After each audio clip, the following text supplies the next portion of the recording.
Art of the Byzantine or Byzantine Empire marks the transition between pagan Rome and Christian Europe.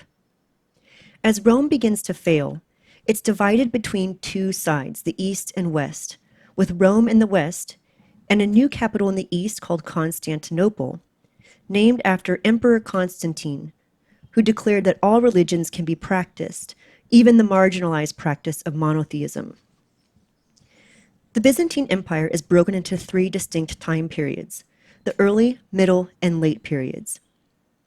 The early period coincides with the first emperor of the Byzantine Empire, Justinian, as seen here with his soldiers and clerics, who serve him the Eucharist, or bread and wine that symbolizes both the Last Supper that Jesus had with his disciples, and the blood and body of Christ that will later be crucified, and who they believed would later resurrect.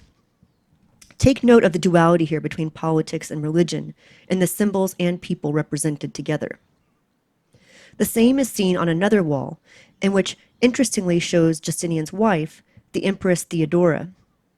Records indicate that she had much power and sway over Justinian, as represented here. And again, note how the religious symbols act to make her authority almost divine-like. Something important happens towards the end of the early Byzantine period, something called iconoclasm. Iconoclasm, or the fear of icons like this, come about when Christians begin to worry that people are worshiping the icons of Christ rather than Christ. So all imagery of this time period removes the figures and replaces them with mere symbols of the religion. At some point during the middle period, the figure of Christ returns. This time, it's often characterized as a medieval period of the Byzantine era. After iconoclasm, note how much flatter the image of Christ becomes in order to preserve the reverence of their God, not the representation. Also, instead of the youthful, humble Christ from earlier periods, Christ is now full-bearded and royal.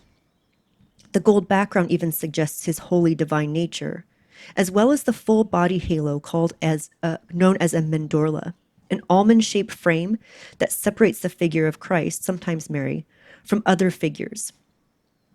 Another important piece from the medieval period, or the middle Byzantine period, is the Vladimir Virgin. It's significant because Mary is no longer just a throne for Christ to sit on. She becomes maternal, a mother to her son. The gold leaf here also signifies their holiness.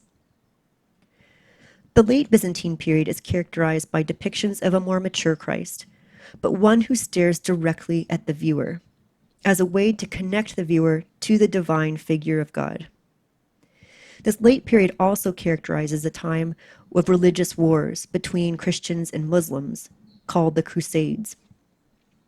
This is another reason why art tries to connect the viewer to a stronger degree to their God, an attempt to prevent people from converting to Islam. For each of these time periods, Christianity becomes the dominant religion in Europe and the West. Note, too, how religion and politics cross over and how the authority of religion is used to establish control in the secular realm. Again, also note the flatness of each example.